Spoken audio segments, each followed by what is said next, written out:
Merazim, po dëshmon Wesley Clark në Hag përsa i përket qëndrimit të tij në lidhje me luftën e UÇK-s dhe specifikisht Hashim Thachit. Si e vlerëson deri tani këtë, le të themi, si po shkon dëshmia e tij, mesazhet kryesore dhe si mund t'i lexojmë? Tani, zoti Clark është njeriu që ka udhëhequr fushatën e goditjeve ajrore në vitin 99, ndërkaq dje dhe sot bombardoi Serbinë, po edhe miqtë e saj me paraqitjet e tij shumë dinjitoze dhe shumë të drejta. Në esencë, zoti Clark, bashkë me zotin Hill, isha Macedorin Hill, dhe ish zëdhënësin e State Departamentit James Rubin, praktikisht kanë demontuar komplotin serbo-rus në raport me UÇK-n, luftën çlirimtare të Kosovës dhe pavarësinë e Kosovës. Zoti Clark e bëri ashtu siç bëri edhe zoti Rubin dhe zoti Hill, e bërën shumë të qartë që ushtria çlirimtare e Kosovës nuk ka pasur komandë të saktësuar, do të thotë kemi pasur të bëjmë me një luftë guerile në cilën popullata ka luftuar për mbijetesë dhe ka luftuar, do të thotë, fashizmin dhe pushtimin serb. Zoti Clark nuk la asnjë dilemë, nuk ka lënë asnjë dilemë që krimet që kanë mundur të ketë, sepse luftë ka qenë, nuk kanë mundur të jenë të dirigjuara nga krerët e ushtrisë çlirimtare të Kosovës. Sepse duhet thënë, prokuroria në Hagë, synim kryesor, ka jo gjetjen e dëshmive për krime nga ana e katërshës në Hagë, por t'i ngarkoi ata për zinxhirin komandues, do të thotë. Aty ishte poenta e prokurorisë së Hagës, dhe këtë tentim të prokurorisë, zoti Clark, mbasi edhe më mirë se Rubin dhe Hill, e përgënjeshtroi, e hodhi poshtë. Mendoj se një gjë është shumë e rëndësishme për ta thënë. Në Hagë ishte zyrtarët amerikanë, duke filluar nga Clark, Rubin dhe Hill, po edhe të tjerë që janë më pak të njohur, nuk janë duke mbrojtur vetëm zotin Thaçi, zotin Krasniqi, zotin Veseli dhe zotin Selimi. Ata janë duke mbrojtur luftën e drejtë të popullit të Kosovës, ata janë duke mbrojtur shtetësinë e Kosovës, pavarësinë e Kosovës, sepse në esencë tentimi i Hagës është për ta kriminalizuar luftën e ushtrisë çlirimtare të Kosovës dhe pastaj si rrjedhoi të pasojnë koncesionet, kompromiset politike sa i përket statusit përfundimtar të Kosovës. Në këtë rrafshë, mendoj se lirisht mund të thuhet pa asnjë dilemë që to nuk janë qëndrime personale të zotit Clark, Rubin, Hill dhe të tjerëve, unë mendoj se këto janë qëndrime zyrtare të Shteteve të Bashkuara të Amerikës. Keni hetuar gjatë dëshmisë së zotit Rubin, të pranishëm ishin edhe 2 zyrtare të State Departamentit. Nuk e di nëse ka të tillë zyrtar edhe gjatë dëshmisë së zotit Clark, sepse kjo nuk është bërë ditur, por gjatë dëshmisë së zotit Rubin, të pranishme ishin 2 zyrtare të State Departamentit, që është sinjal i qartë që kjo çfarë janë duke të thënë ata në Hagë, kjo është qëndrimi i Shteteve të Bashkuara të Amerikës në favor të luftës së drejtë të ushtrisë çlirimtare të Kosovës, të popullit të Kosovës dhe në favor të shtetësisë dhe pavarësisë së Kosovës, pa koncesione, pa kompromise.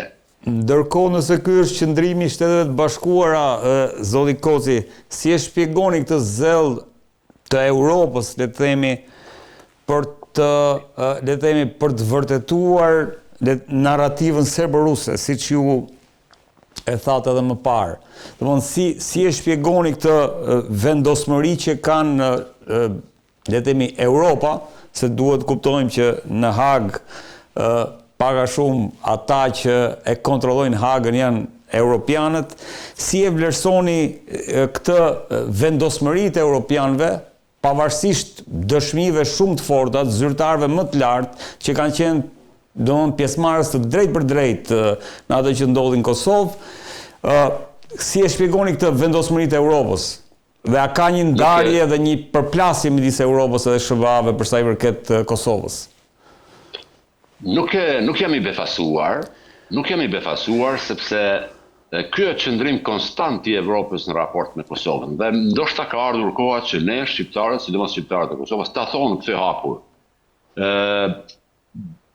Para se ta elaboroj këtë qëndrim shumë jo korrekt të Evropës në raport me Kosovën, më duhet të them një gjë.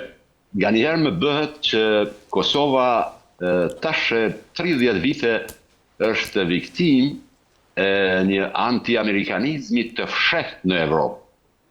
Ka anti-amerikanizëm në mesin e qarqeve të caktuara evropiane dhe ato Kosovën e shohin si produkt, si prodhim i Shteteve të Bashkuara të Amerikës.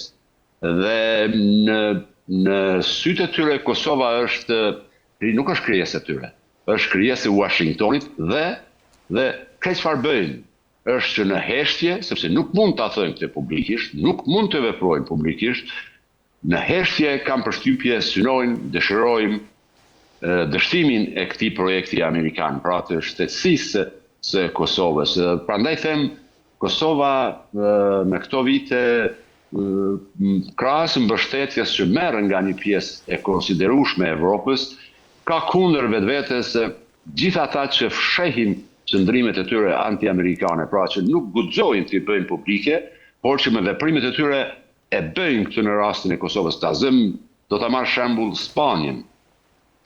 Ata pohojnë se nuk mund ta njohin pavarësinë e Kosovës sepse kanë problemin e Katalonisë. Por këtu kjo duket shumë e paqëndrueshme. Pse?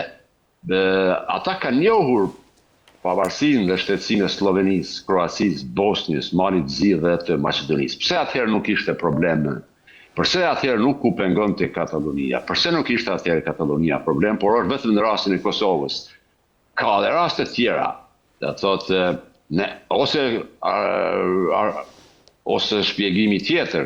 Në Evropë ka shumë vende që kanë probleme të tilla, por që kanë njohur pavarësinë e Kosovës. Ta zëm Belgjika, ka njohur pavarësisht që është ndarë në dy njësi. Turqia ka gjithashtu probleme me pakica, por ka njohur pavarësinë e Kosovës ndër vendet e para.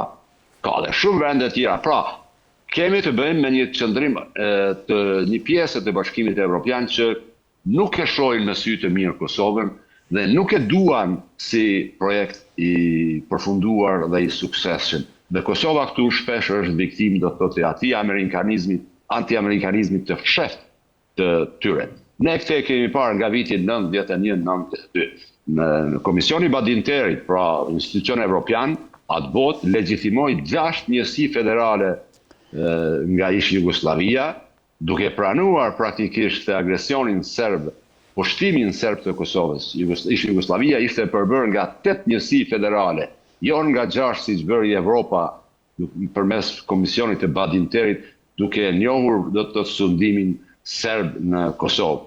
Pasoi përgjegjja e Shteteve të Bashkuara me vijën e kuqe në vitin 1992. Ishte sinjal për Beogradin, por ishte sinjal edhe për Evropën që nuk do të lejojnë flijimin e Kosovës për interesat parciale të një pjese të Bashkimit Evropian. Dhe prandaj unë nuk jam i befasuar me këtë qëndrim që ka Evropa në raport me gjykatin e Hagës, është vazhdimsi e një qëndrimit të tyre jo korrekt ndaj Kosovës që vazhdon edhe sot e kësaj dite. Ndërkohë, Ministri i Jashtëm i Gjermanisë, zoti Kozi, zoti Wadepul, në Beograd ka dhënë disa mesazhe dhe pak a shumë disa qëndrime. Cilat ishin mesazhet kryesore për sa i përket asaj që le të themi mënyrën se si Gjermania e shikon Ballkanin Perëndimor dhe Kosovën dhe Serbinë veçanërisht? Ministri Wadepul në Beograd është takuar me ministrin e jashtëm serb Xhurić dhe pas takimit ka thënë 3-4 gjëra që kanë të bëjnë edhe me Kosovën. Një që Serbia nuk mund të ecë drejt Bashkimit Evropian nëse nuk ka normalizim të marrëdhënieve ndërmjet Serbisë dhe Kosovës, pra apostrofoj terminin normalizim, por jo njohje. Nuk përmendi termin njohje të Kosovës nga ana Serbisë. E dyta, pohoj që marrëveshja franko-gjermane është obligative për të dyja, për Serbinë dhe për Kosovën. Tani këto ishin sidomos kjo dyta ishte risi, sepse nga ardhja e zotit Trump në shtëpinë e bardhë, evropianët nuk ka shumë kanë heshtur sa i përket marrëveshjes franko-gjermane. Kjo është hera parë që një zyrtar i lartë evropian, në këtë rast ministri i jashtëm gjerman, pohon që marrëveshja franko-gjermane mbetet obligative për të dyja, si për Serbinë, ashtu edhe për Kosovën. Do të jetë interesant të dëgjojmë në Prishtinë, çfarë do thotë. Unë mendoj që zoti Vadepul, por edhe pjesa tjetër e diplomacisë evropiane, duhet jetë më sinqert në raport me Kosovën. Tazëm para pak ditësh u tha nga Brukseli se sanksionet masat ndaj Kosovës do të hiqen në çastin që do të bëhet transferi pushtetit në veri, pra kalimi pushtetit te serbët e atjeshëm. Por kjo është pak e habitshme sepse transferi pushtetit nuk varet nga Kosova. Kosova ka mundësuar zgjedhje të drejta, të lira, serbët kanë pasur mundësi të votojnë si të dojnë dhe për këtë dojnë, dhe nuk e kuptoj çdo të çfarë paraqet ky eufemizëm politik, ky term transferi pushtetit. Serbët mund ta keq përdorin këtë eufemizëm, të nxisin incidente ose ekscese, dhe ta pengojnë, do të thotë, heqjen e masave në raport me Kosovën. Është edhe një qëndrim, mendoj unë, shumë i padrejt i Bashkimit Evropian në raport me Kosovën. Çfarë do të thotë, zoti Koci, rikthimi i planit franko-gjerman në, le të themi, si kusht për Europën, sepse shpesh e kemi diskutuar dhe në emision, domethënë u duk sikur u anulua si le të themi si program, si projekt. Çfarë do të thotë rikthimi në tavolinë i planit franko-gjerman? Le të themi, a shkon kjo në kundërshtim me qëndrimet e drejtanishme të administratës Trump për sa i përket një normalizimi midis Kosovës dhe Serbisë? Kjo është pyetja qendrore. Kjo është çështja qendrore në këtë aspekt. Pa dëgjuar se cili është qëndrimi i Shteteve të Bashkuara të Amerikës për marrëveshjen franko-gjermane, unë nuk besoj që mund të bëhet ndonjë analizë më e thellë e asaj se çfarë mund pasojë. Deri më tani nga Washingtoni nuk është apostrofuar asnjëherë çështja e marrëveshjes franko-gjermane dhe unë shumë dyshoj që Shtetet e Bashkuara do t'i bashkohen marrëveshjes franko-gjermane. Në kohëve të fundit nga Shtetet e Bashkuara kanë ardhur në Kongres, kanë shkuar disa nisma cilat apostrofojnë domosdoshmërinë e shpejtimit të procesit të antarësimit të Kosovës në NATO. Unë personalisht besoj që kjo do të jetë teku i politikës Shteteve të Bashkuara në raport me Kosovën, por jo në bashkëpunim me Bashkimin Evropian. Administrata Trump nuk është e njohur për diplomasi shumë palshe dhe nuk ka konsiderat kush e di çfarë ndaj politikës jashtme të Bashkimit Evropian, e cila është shumë e ngathë, e cila shpesh paralizohet për shkak të vetot, të një vetoje nga 27 vendet anëtare. Unë më parë pres që Shtetet e Bashkuara do të dalin me një nismë të veten. Nuk përjashtoj mundësi të jetë kombinimi i marrëveshjes së Washingtonit me marrëveshjen franko-gjermane, por që nuk besoj që do të tentohet të jetësohet përmes diplomacisë evroamerikane, siç ishte në kohën e ish-presidentit Biden, por që amerikanët do ta shtyjnë atë çështje vetë pa pjesëmarrjen e Bashkimit Evropian dhe pres që Washingtoni ta vënë pozitë merr ose ler, jo vetëm Kosovën dhe Serbinë, por edhe Bashkimin Evropian. Por deri me tani nuk ka sinjalin nga Washingtoni se cili do të jetë ai qëndrim. Por jam i sigurt që marrëveshja franko-gjermane nuk do të jetë ajo që amerikanët do ta çojnë, do ta shtyjnë përpara. Mendoj se do të jetë diçka ndërmjetme ndërmjet marrëveshjes së Washingtonit dhe marrëveshjes franko-gjermane. Ajo e para do të thotë marrëveshja e Washingtonit, dua të përkujtoj, nuk kishte asociacionin brenda që është thembër akili në gjithë të çështje. Ndërkohë, edhe presidenti Vjosa Osmani me lazim risolli tezën tuaj për sa i përket zgjedhjes më optimale futjes së Kosovës, le themi, në NATO si prioritetin kryesor, edhe le themi krahasuar me integrimin në Bashkimin Evropian. Pra, e vendosi futjen e Kosovës në NATO si krye prioritetin e Kosovës. Si e vlerëson këtë qëndrim dhe aq për tepër i artikuluar nga zonja Osmani? Unë mendoj se është qëndrim shumë i qelluar i zonjës Osmani. Uroj dhe shpresoj që deklarata e saj, kërkesa e saj të bëhet politikë zyrtare e Kosovës në periudhën e ardhshme. Pra, pikërisht ajo që thot ajo, që prioriteti i Kosovës nuk është antarësimin e Kombeve të Bashkuara, në Bashkimin Evropian, në institucione të tjera, madje as njohja nga Serbia, por antarësimin në NATO.